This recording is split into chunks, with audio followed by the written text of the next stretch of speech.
What's up, everyone? Welcome back to Dropping That, the show where we talk about all things basketball. I'm your host, Rodrigo, but you can call me Rod.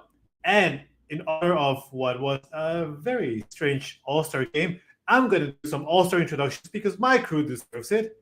All right, hold on to your hats. From Vancouver, they call him the Nikola Jokic of guards. It is no other than. Oh, how you doing, man? I'm doing good. As you can see, I'm celebrating this All Star weekend with the Jalen J Dub three to the face. It's the new celebration. Here we go. There we go. Okay. Uh, well, let me get back into my announcer mood. I know our next guest is not exactly from Seattle, but via Seattle, so bear with me. Okay, I'm trying here. And storming the scene, it is the president of the Pacific Northwest, representing WNBA as always. Lars, how you doing, man? I'm Ooh. fantastic. There we go. There we go. How's my favorite Knicks fan here? Had to get my Jalen Brunson in there. I like that. You know, I was always that mellow guy with the three to the dome, but now that I've seen J Dub do this, I might just have to bust it out every time I hit a three. Doing pretty good. Awesome. All right, guys, we have quite a lot to talk about here. We're going to get into the bizarre, surreal experience that was the All-Star game. We're going to get into a very exciting segment that Lars proposed, actually, and I'm very excited for that because we're going to draft our top one-on-one players or players that we want to see at one-on-one tournament. I'll let Lars say it a lot more eloquently than I can. And we're going to wrap it up with some predictions for the second half of the season. So, let's just get this party started here. Guys, it was the All-Star weekend. A bit of a bizarre experience. There was a lot going on. Here in Canada, I think we cared a whole lot about the four nations face-off. The All-Star week, we had some disqualifications with Wemby trying to be cheeky with CP3. We had Mac McClung, once again being taken out of whatever dark cave he's now with Orlando Magic to save the contest. And then we had an extremely weird All-Star game. I'm not going to ask you guys to relive the situation because it can be painful, trigger warning, I suppose. But what I want to ask you guys is, out of 10, how would you rate this experience? The entire weekend, however you want to split it. You want to give me a grade for Saturday or one for a weekend, for the entire weekend, however you want. But Lars, why don't we get started with you? Because I know that, we were on the chat going back and forth for that. Yeah, no, thanks. I have a lot of feelings, as is usual. I started out thinking, you know what? This weekend could have been like a 7 out of 10. But the more I think back on it, the more it keeps dropping down. So it feels more like right around a 5, which kind of hurts me to say. But I'm right around the 5 if you take the entirety of the weekend into consideration. It's pretty generous of you, Lars. I'm a very generous man.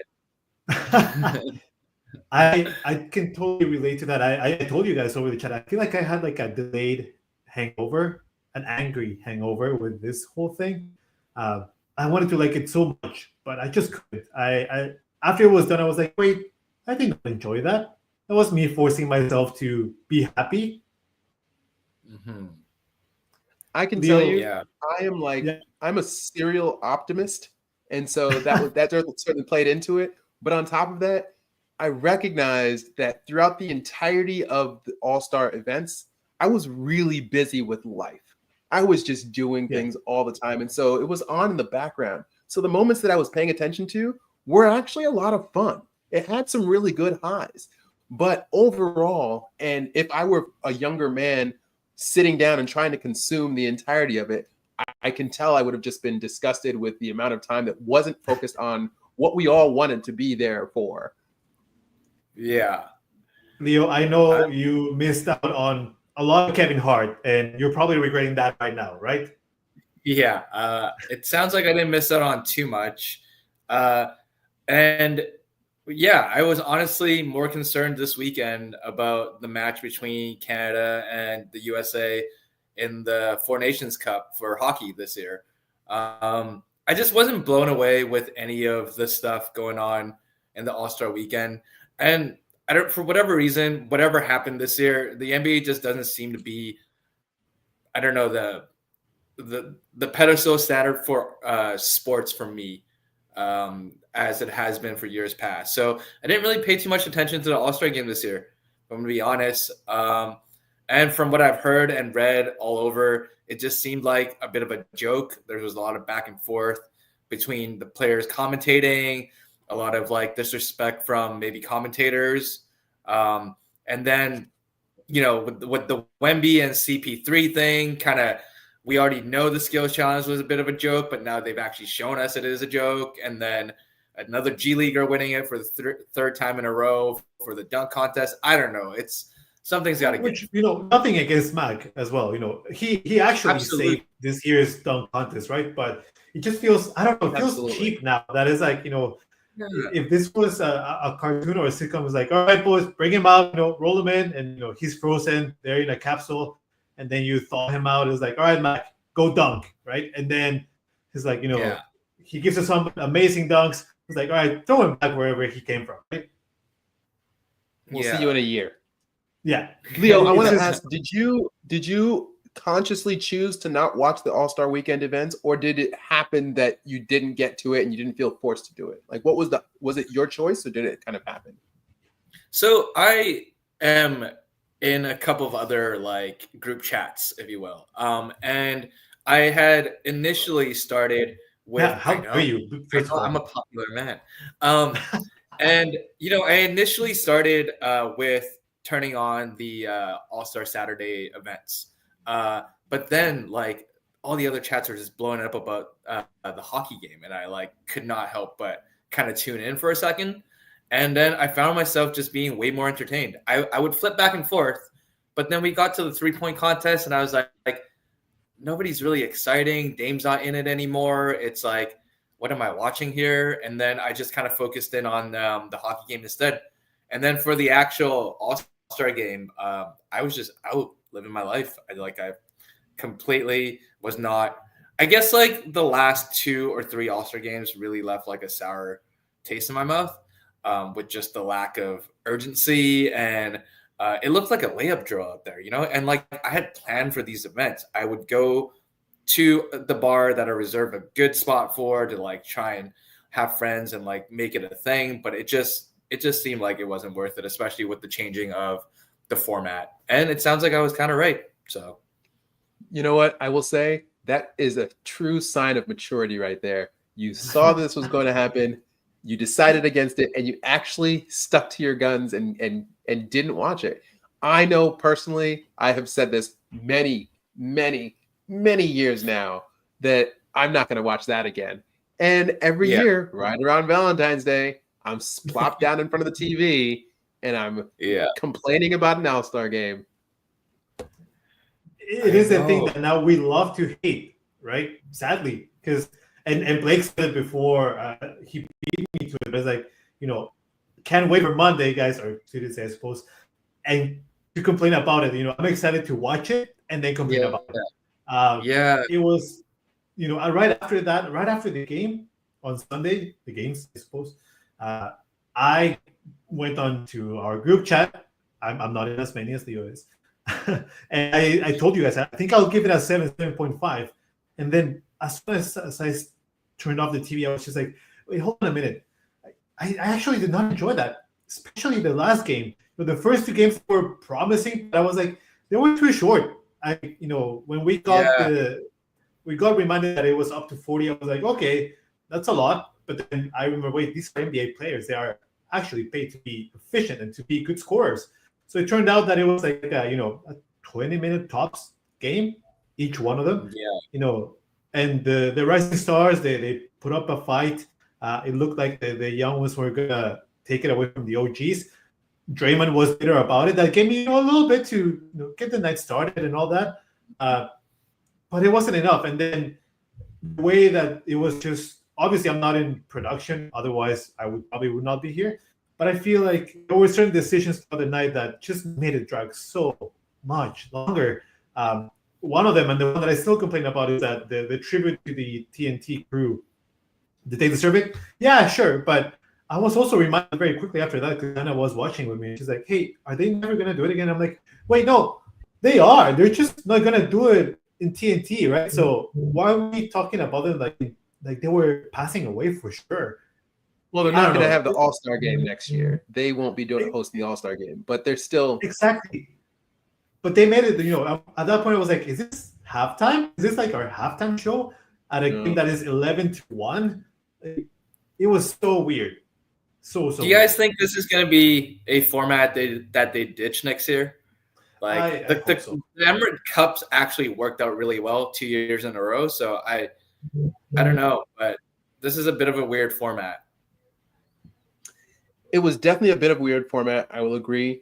I think that they haven't figured it out yet, but I'm hoping that they continue to tweak things different ways. Like the Four Nations is an awesome example of taking an All-Star weekend, turning it on its side, and finding something, extracting goodness from it. This had the ability to do it, but when you have a 3-hour event and you're playing basketball for 32 minutes, that's not a recipe for success. We want the basketball, even if it's a short period of time, we just want good basketball from our all-star level players. So I think this format has potential. Yeah. I don't know whether that means they stick with it or not. I don't know, but it has the potential to have a lot of fun. You saw, even Rod said, the first 2 games showed potential. It sounded like they could be kind of fun. And there were moments in every one of the games that I was like, I can get behind this. It doesn't have to be too long. It's not dragging on, but there were just so many commercials and so much Kevin Hart. And, oh my God. Not enough basketball. Stop. Let's start a GoFundMe for banning Kevin Hart from the All-Star celebration. Like, it was fun that time that he did that 3-point contest against, I think it was Draymond Green. And, he had a couple of good moments with Shaq. It was, actually funny.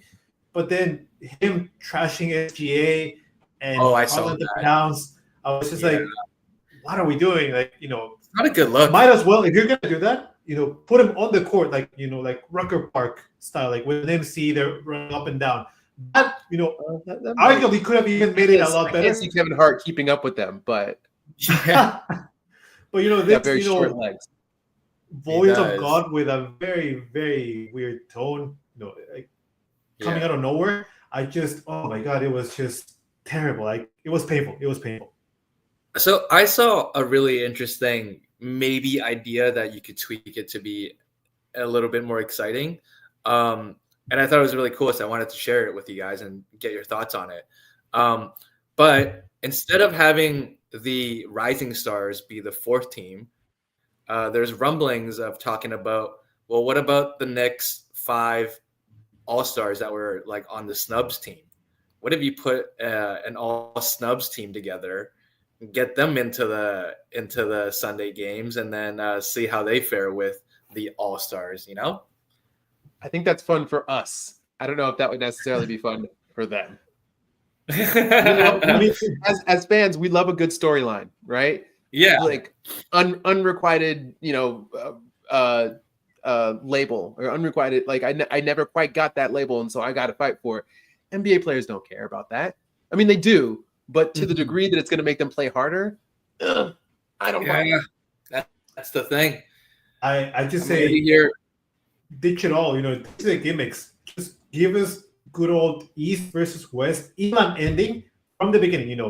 This is the target score. How are we gonna get there? I don't care, but we're gonna play, at least 3 quarters of basketball and Elam ending, and make the winning conference get, I don't know, home court advantage. Like, make it matter, right? At the very least, I'm down for your solution. Like, I'm with Lars.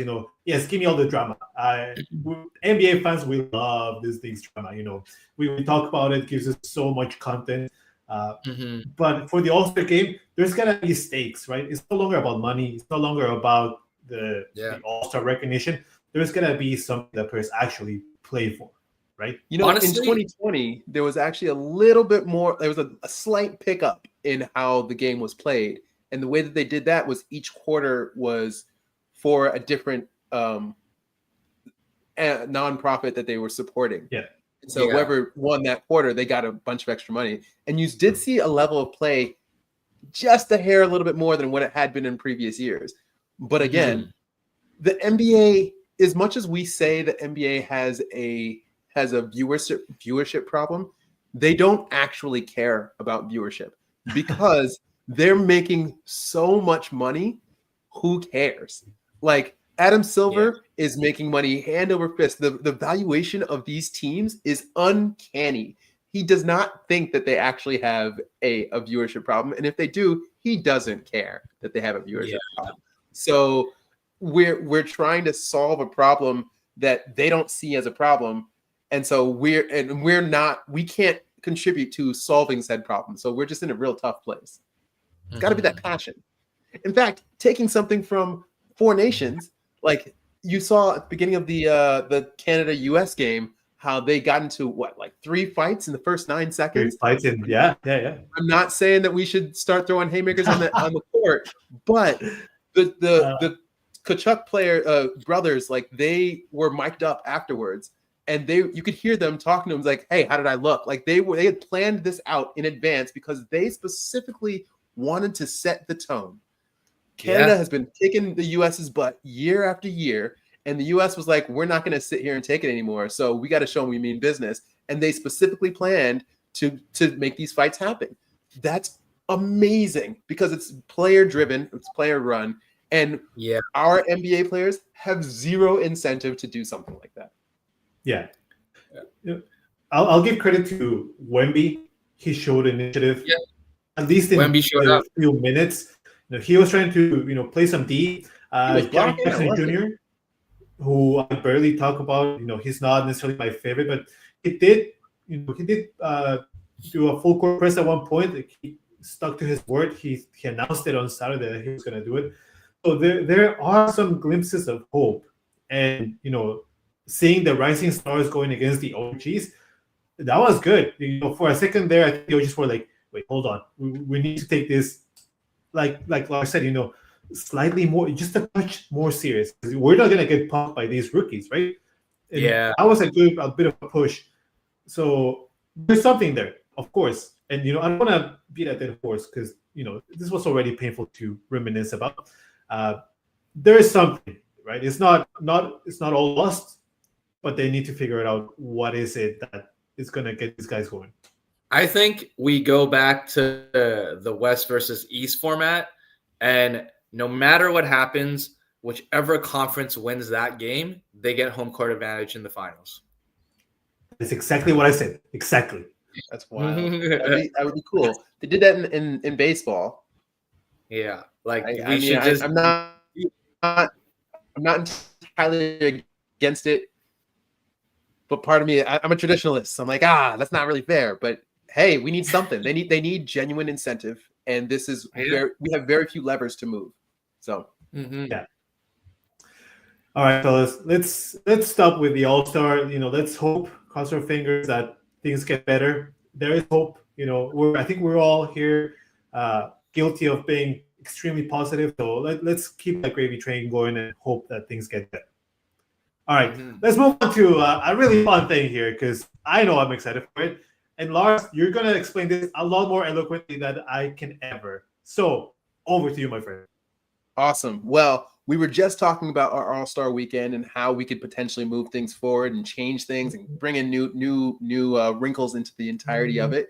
But I don't know if you, as the listener, have been paying attention to the Women's Unrivaled League, which is 3-on-3 basketball. They just took a break during their season to have a one-on-one tournament, which is kind of like their All-Star game. It's not quite the same, but it did happen right around the same time. It finished right before all the All-Star festivities started up. Now, I just want to give you a quick overview to frame this up and how this one-on-one tournament worked. In case you don't know or don't remember, the Unrivaled League was founded by Breanna Stewart and Napheesa Collier, 2 current players in the NBA.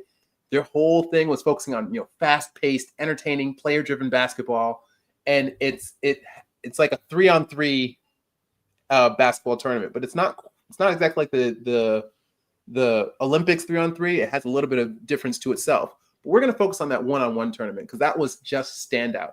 So how these one-on-one tournaments worked, all the players in this league, which I believe are 36, they were put into little groups, and they played games first to 11 or a maximum of 10 minutes. That kept the game short and incredibly intense. I don't think a single one of the games went to the entire 10 minutes. So it's quick hitting, awesome entertainment. They had a 7-second shot clock, which means you had no wasted dribbles. It was just straight action after action. It was just like you're playing on the playground. It was make it, take it. If you get hot, you can run the table. Breanna Stewart, who is perennially one of the best WNBA players in the league, lost 12-0 to a rookie, Aaliyah Edwards. If you're fouling people, you have the foul shot is the same value as the shot attempt. So if you get fouled on the 3, you can take 1 free throw and it's worth 3 points. So it kind of disincentivizes that over fouling, and they left it to be unlimited fouls. So it's better that you play smart defense because that penalty is pretty brutal. And it was super entertaining because it was so high paced and constant action. Nobody standing around. Players got to show their one-on-one pure skill, ISO scoring, defense, shot making. And as I mentioned before, upsets happened.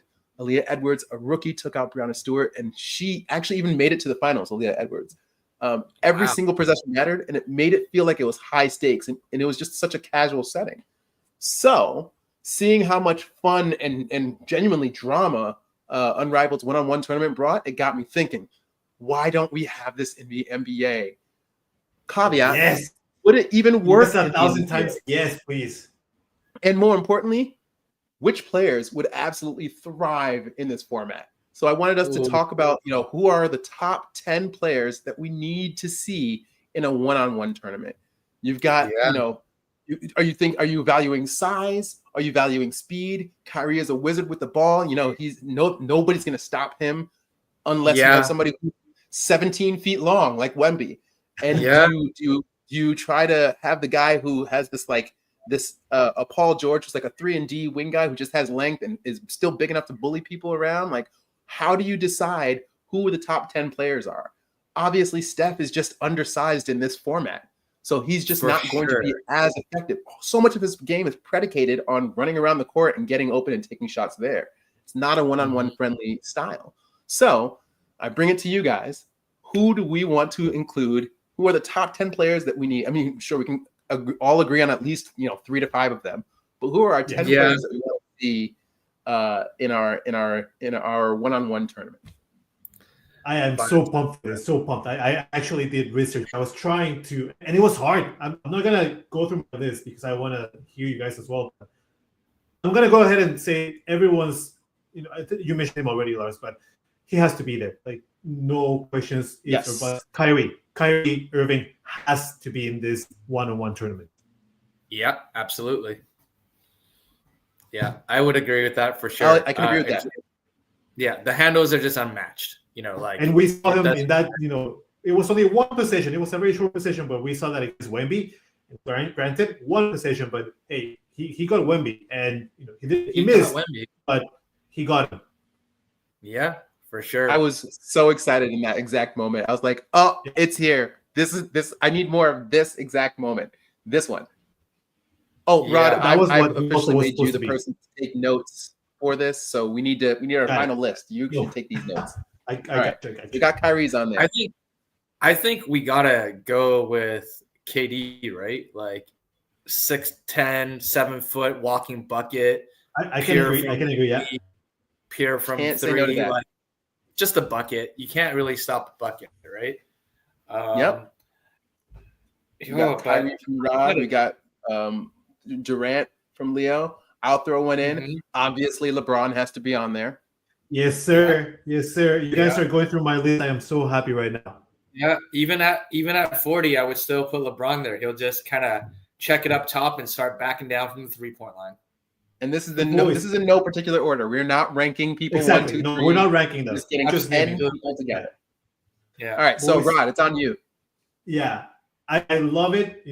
Love the OG energy. They won the All-Star game after all, but let's inject some young blood in here. Give me Anthony Edwards. That man is gonna mic him up during this one-on-one. Oh, he's gonna be that guy is going all kinds of. He's going full Kermit mode from Hustle. Yeah, That's who I was thinking too for sure. And Edwards would be exciting to watch. Absolutely. Leo, it's on you. Yeah, I mean, me and Rod were talking about it a little bit just before we started recording, and he doesn't have this man on his list, but I'm curious to hear why. But I think Giannis has to be on this list, right? The Greek freak. What do you guys think? Giannis is on my list. Okay, Giannis is on my list, but I've had other people. I've had the conversation with other folks. He's not a given on everybody's list. So, Rod, why are you saying no to Giannis? Look, first of all, I love Giannis. Just want to say that, but I don't think that his game translates as well to a one-on-one. Yes, if he gets the ball down in the post or in the paint, unstoppable. But it's one-on-one. You got to start up at the top of the key, right? And I can see someone like LeBron, maybe like Anthony Edwards, forcing him to dribble. And I don't know if I can trust Giannis to take an entire game of one-on-one with that. There's two signs of that, right? He's shutting everyone down. That's my other thing. He's still a beast defensively, and so they got to dribble and shoot against him. Yeah. I was so torn. Like Giannis, it pained me not to add him, but at the same time, I was like, I think same with Steph. Pained me not to add him, but I was like, yeah, I don't see that happening. Yeah. Let's put him on that second tier. We'll see where we're going. Tier. Yeah. Let's see if we can get more people we all agree on. My next choice is Jason Tatum. I just think with his length and his offensive ability, like he's just strong enough defensively. He's got incredible handles. He's got a solid shot. Like I think he does well. He can do damage here. This is the 3-and-D guy prototype that you're talking about, Lars. Exactly. And, as much as it pains me to say it, I'm gonna have to agree because his name was in my mind. Even writing his name is I know. My apologies, but he's smooth. Disagree. And he's smooth. I can't unsee the clip of him coming down and doing a little shimmy, and Katie's whole neck just whips back, and he hits that fadeaway jumper. And just it's because like, Giannis. Just because Giannis got some love from our YouTube viewers here, Fred is saying Giannis needs a little more offense for this. Actually, thank you, Fred. Oh, I read that wrong. Thank you, Fred. Thank you for agreeing with me. So Giannis, you're on the second tier list for now. Thank you, Fred. I appreciate you, man. Over everyone. Come on, he's gonna one dribble, boom, right in the paint there. There's no way. He needs a little more offense. All right. I can understand it. Because Giannis is so dominant right within the paint, like within the 3 feet of the basket. He doesn't necessarily have that mid-range jumper that's really going to help him separate, especially because he doesn't have the handles either. So that I hear you. Who's on? Is it Rod? Is this you? It's me. Yeah. You know what? Leo just told me that he did a Gen 1 Pokemon draft, and people left Mew and Mewtwo at the end, and so he was able to pick them up. So I'm gonna leave my Mew and Mewtwo until the end because I'm sure that you guys will have it. So I'm going to give you someone else. Controversial, I think. But hear me out, okay? Lauri Markkanen. Lauri Markkanen deserves to be in this one-on-one tournament. Hear me out. I swear. This is not a concussion. This was just an accident. Wait, hold on. You're gonna say no to Giannis and yes to Lauri Markkanen? Yes. Call me crazy. Call me anything that you want. This is an open mic. What happened to you, dude? You're right. Look, Lauri Markkanen has better handles than Giannis. He's got a mean 3-point shot, and the man can post up. He can do it all. I mean, he is an all-star. It just so happens that he's one of the shittiest teams out there in the league right now. But Lauri Markkanen has a complete package, and he's proven it. So give me a little bit of size with a little bit of handles with a shot. Yeah, I'll take Lauri Markkanen. And I get it. This might not be the star power that we need to make this one-on-one a complete sell. I get it. The marketing department is already on my ear right now, but I think he deserves a shot. Rod, as a top 10 one-on-one player in the league, you're going to put Lauri Markkanen in slots. Call me crazy. What crazy. Are you talking about, my guy? I mean, you know what? We'll call you crazy and we'll put him on the third tier for right now. Yeah. You know what? Sure, I'll take it. I'll give you the respect to put him on the second tier. I'll hear you out, and I heard it, but it's just you got guys like SGA on the list still, which is going to be. I didn't say he was not on my list. I didn't say he was not on my list. Yeah. Leo, let's get you. I think I'm going to go with SGA because if we're going to have Kyrie in there, then we got to have, the president of buckets on the list as well. He's just too smooth. I believe he's the Canadian president of buckets, so the prime minister of buckets. Especially in these times, prime minister. Let's make it clear. A Z. Yeah, it's not a Z somewhere. Sure. The prime minister of basketball here, actually. SGA, smoothest game I've seen in a while. He gets everybody off balance with his little offhand shimmy. And then his mid-range is so pure. I think he's one of the perfect players for a one-on-one game, Except that he is he's a small guy. Like, he's so skinny. He's not like necessarily strong, but he has gotten a lot stronger in the past 2 seasons. And I think because he's able to like build, he can create distance from people, and his mid-range is so killer, I would give it to him. But if we're talking last year, maybe last year before that, I definitely wouldn't. This year, the way he's been playing, totally. Okay. All right, Lars, what do you got? All right. I think I'm gonna have to say I have two people that I'm gonna say, and I'm telling you the reason I'm saying 2 people is because we have no clue whether these 2 people will be able to walk come tournament time. That's Kawhi Leonard and Anthony Davis. One of those 2 should be alive to be able to play. They both have handles. They both have length. They both have incredible defense, and they both have a pretty solid shot. But they're also walking injuries. So they are walking injuries, and I can see it. I can see it for Kawhi and AD being on this list, but I just don't know that AD has the versatility that you need on a one-on-one game. In terms of his handles, he's got a bag, but it's pretty limited, I think. So if I were to pick out of the 2 of those guys, it's limited for a basketball player, but for a big, he's pretty good. That's what I'm saying. For a big, he can move. He can move. It's tough. I mean, and obviously he can I would over put those 2 people. guys And he is when he's not bothered by all the other things that he has to do, like defense and playing and passing to other players. He has the energy to actually shoot. Yeah. Leave Laurie alone, okay? Leave mine alone. Hey, man, if you go back to last year's pod, I was in love with Laurie Markkanen. Fred was with me on the Giannis take. I see he's not with my Laurie. That's okay. I can agree. The Kawhi and AD would be great 5 years ago, but we're here now, which is they're my contingency picks. I would like to see them. I have such a soft spot now for AD, especially now that he's not a Laker. So Kawhi, oh my God, tough. These are good. These are good.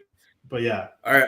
We'll throw Kawhi and AD on the tier 2 list, and then we'll revisit the tier 1 list and see if any of the tier 2 guys. You're not gonna revisit the tier 3, just asking for a friend? No. Okay. I'll give you guys what do you got? Number 9 right now. I'll give you a starter in our one-on-one tournament. No other than the alien, Victor Wembanyama. Oh, I don't know how I missed it. Needless to say, right? Like the guy showed it all. He's got the heart. He wants to prove himself in this kind of scenario. Even if you beat him on the dribble, he can just turn around, use his other arm, and he'll block people. Like he got more blocks than I've seen from the entire All-Star games in the past 10 years. So give me Wemby. Yeah.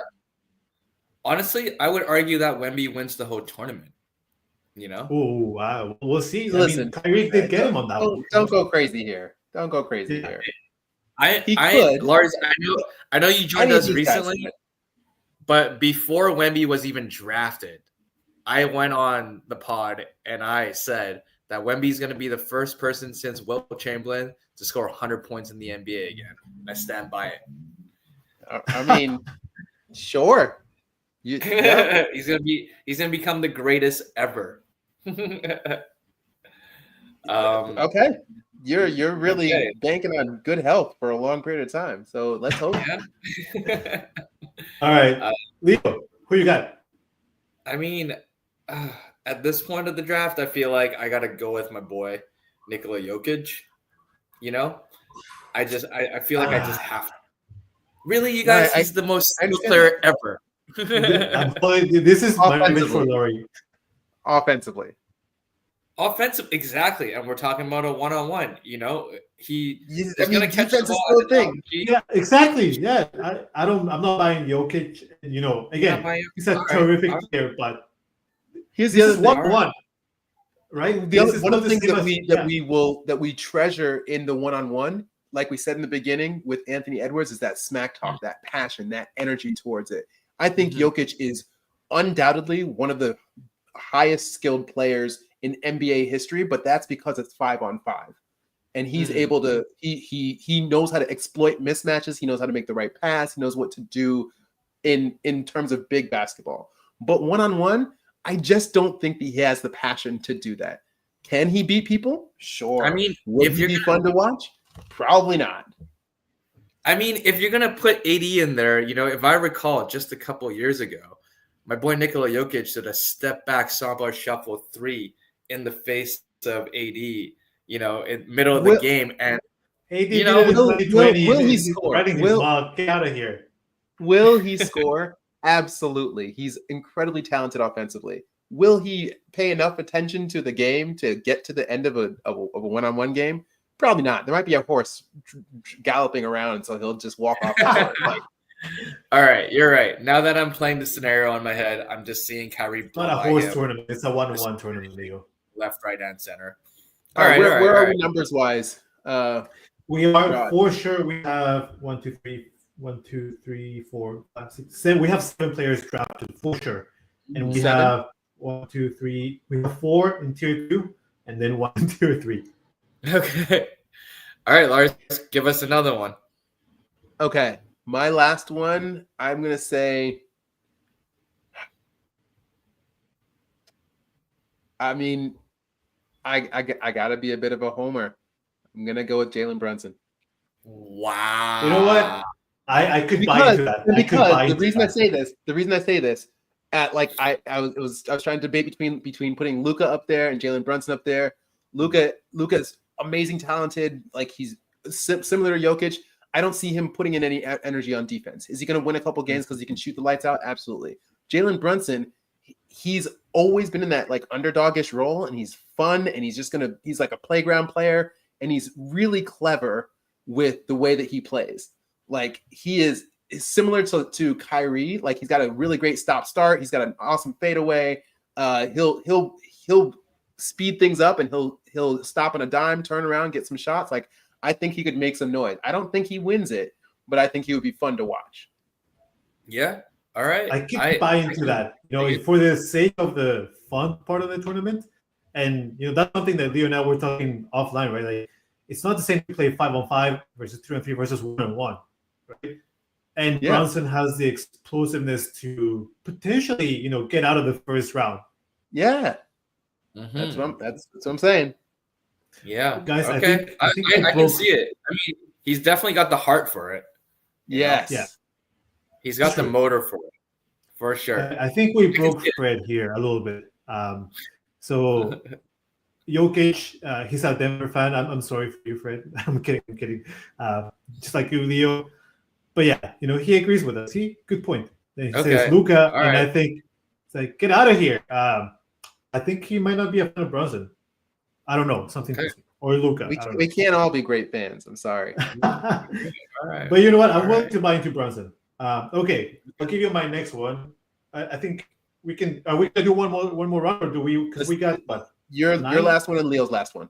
Okay. Mm-hmm. I'm gonna go with again. I'm trying to look at explosive players, right? Someone that can, along the lines of Brunson, of Anthony Edwards, younger players that can provide not only entertainment but give me that smack talk, and they're obviously good ball players. Ja Morant. Oh yeah. Okay. Interesting. Yeah, I honestly, as a one player, I could see it. Yeah. Can you imagine a first round between Ja Morant and Anthony Edwards? Yeah. Like, guys. For the same reason I was doubting SGA, I would doubt Ja, but I think both of them would they're smart enough and strong enough to hold their own now. So I get behind that. And they would find a way, I think. Yes. I think they would find a way. Which is honestly what one-on-one is all about, right? You know, you get stopped going one way, you try and find it the other way, or you lull your players to sleep and you hit a fading three on them, whatever the case might be. Whatever the case may be. Oof. All right, Leo. And let's hear it. Last one, Leo. Honestly, if this was 5 years ago, I'd be like Prime James Harden would be the MVP of this. But I can't pick James Harden. I just cannot. So for my last Ball. You got it. No, you got it. No, my boy LaMelo Ball, baby. Let's go. Let's go. My God. Dude, LaMelo would kill this tournament. You cannot tell me that kid would not just flick it up without even jumping. Yeah. Or going, come on now. Come on. If nothing else, he would absolutely be entertaining product at the very least. Because he would be doing the most ridiculous things. I'm willing to say live right now on the pod that the All-Star game this past Saturday and Sunday flopped because LaMelo Ball was not there. Oh, the LaMelo Ball curse. I like it. That's a wow. All right, well, damn it. I can see that. I want to post it, but he's got that. Obviously, he's a good ball player. He's in the NBA, right? And this is not about who's the most efficient shooter or the most efficient player. It's who can get. It would not be LaMelo Ball. Yeah, it's who can get. It's about who's most creative. Yeah, and LaMelo is that. So I'm not gonna use my veto on this one. I would totally love to see LaMelo Ball do something outrageous and then just get his stuff smacked to the first row of the bleachers. Like, I would love to see that. Lars, do you have a last pick here? I think I put my list. I'm all set. All right. Okay. So just to recap, we have Kyrie, KD, LeBron, Anthony Edwards, Tatum, SGA, Wemby, Jalen Brunson, Ja Morant, and LaMelo Ball. That's 10 players. Wrap. Put it on IG. Put it everywhere you can. Let's hear what the general public thinks of our list. Yeah, well, I'll make sure that this goes out on IG. I like it. It's a solid list, guys. Yeah. Here we got Fred saying that he wants to see Jimmy Butler. Jimmy buckets. Only if it's the playoffs. Yeah. Tell him it's the playoffs. Yeah, we'll see. You know what? I bet if you paid him enough, he'd play hard. Yeah. If we put a big face coffee decals all over the court, I'm sure that he'll put a lot of effort into it. That's great. Guys, this was what an amazing list. I mean, yeah. Incredible. Adam Silver, you know where to find us, man. Like we got next year planned out already for you. Yeah. Wait till we draft the 2-on-2s. All right, boys. Let's very quickly move on to the last part of the show. Now that the All-Star weekend is behind us, it's time to move on to the second half of the season. And arguably, the most fun part of the season, all the teams that are at the bottom of the conference are trying to make a push for the play-in. The contenders are going to really separate from the pretenders at this point of the season. So my question to you is, what are your boldest predictions for this second half of the season? I'm happy to get us started. And I mean, this is not bold, but I'm happy to put it out there just because the All-Star weekend was just celebrated in San Francisco. But my take is that the Golden State Warriors will make the playoffs. And despite having Jimmy, despite it all, this is the year that we see really, truly the crumbling of what's left of the Golden State Warriors. And then Steph Curry needs to make some tough decisions here. I can see Steve Curry, sort of being like, being the scapegoat for this whole thing. And he's had an incredible run. Coaches are one of the first people to go. They got rid of Andrew Wiggins. It's just Draymond and Steph. Jimmy, I love him as a player, but I don't think he fits in this system. So I think the Warriors end their run of playoffs here. Wow. It's in the realm of possibility. I can understand that. Yeah. I mean, it's a bold prediction for sure. I wanted both predictions. There you go. You wanted both. Yeah, I'll give you guys 2, and Yeah. they both come from the same team. My bold prediction for the second half of the season: Nikola Jokic is going to win another MVP, and the Denver Nuggets are going to win the NBA. No way! Let's no go! way! I'll give you the MVP one, but the other one, no. Get out of here! Westbrook is Westbrook going to get his first one, baby. Let's go! What? Well, that's a prediction. That is a prediction. I mean, what was the oracle for a season? Because he called the Kings making the playoffs that one time. So we'll see. I'm happy to give you back the title if this happens.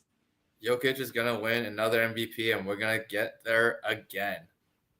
Okay. All right.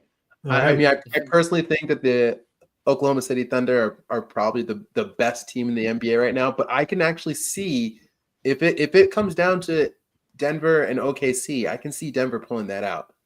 I don't expect it to come down to Denver OKC, but I could see it. Now, my prediction. I have 2 predictions. I'll stick with one. If you want to hear the other one, you let me know. First one is, I don't think the Cavs get out of the East. Okay. The top seed. They have the best record. I just don't see them. If they get matched up against the Celtics, the Celtics are going to beat them. Like, I don't see them getting out of the East. Okay. You know what? I'm gonna give you my prediction because it contradicts your current prediction. So hold on to your second one. My second one, I have the Celtics losing in the second round because taking a look at the standings as of today, the Celtics would move on as the second place, and they would be forced to play the winner between the Bucks and I forgot who else. But I have the Bucks, and you know what? Contrary to what I said about Giannis, this is 5-5. So I have the Celtics losing to the Bucks in the second round. So I don't think the Celtics go out of the East. That's interesting. They don't look as unbeatable as they did last year. So I'm not mad at that pick, honestly. Yeah, I'm not mad. I can understand that. Yeah. Okay. All right. Well, so then what's your second one there, Lars? Yeah. I really don't want to say this one because I know it's going to make somebody very, very happy. But I can see the Lakers making a deep playoff push. Yes! Oh, yes! Let's go! Nice. Let's go! I know. It disgusted me to say it. But like, let's go! I would be like, I can see them getting pushing the second round, if not making the Western Conference Finals. So they're not winning it. So many things have to go right for the Lakers to get to that point. It's not out of the range, like impossible, but if AD doesn't play for the rest of the season, it could also be possible. Yeah. Yeah. I mean, I don't hate it because when I look at that Lakers roster as it's currently constructed, it got better. It did get better. And yes. it's more balanced. And flowers where flowers are due, but deep, like out of the West, I don't know. That would contradict. Definitely not out of the West. Definitely not out of the West. But I say they get past first round, probably push it hard in the second round, which would be a solid space to be in. I can see them making the Western Conference Finals. I said last year, I stand by that. Look at the Dallas Mavericks last year. We didn't have them to be a deep playoff run, right? And they did the upset against Minnesota. They upset the OKC Thunder. I don't know. The playoffs are a different season. Well, could you guys imagine a Western Conference Finals where we get Luka back in there with the Lakers versus his buddy Nikola Jokic to get to the next round? Oh, that would be juicy. Oh, I would love that. I mean, we said these NBA fans love their storylines, so from your mouth to Adam Silver's ears. Yeah, here we go. Direct we'll line. Just give you the script for the second half of the season. Now, if these come true, don't call us because we knew it's on record. We won't even act surprised. We'll give you the good old Dame looking at the camera, all stoic. We knew. So don't tag us. I mean, do please. We want to interact with you, but don't come at us and say like, "Oh, you guys were right." We knew. Whew, fellas, what an episode! This was extremely fun. Thank you all so much. Thank you to everyone that listened and tuned in. Really, really appreciate it. As always, make sure that you're following us on Spotify. Share this with your all-star crew, your family, your friends. They deserve to watch a little bit of and hear about Dropping Dimes. Make sure you're following us on Instagram at Dropping.Dimes. You're going to get a hold of us. Send us a DM. We always reply. If you want to be a bit more formal about it, email us at contact@dropping-dimes.com. All the links are in the bio. That all works. Any parting words, fellas? Looking forward to what's going to happen this second half. I'm just going to end with the following inspiring statement. You cannot spell Lakers without Lars. So I'm not wrong. Until next week, this is the Dropping Dimes crew signing off. Peace, love, basketball. Adios. Nice.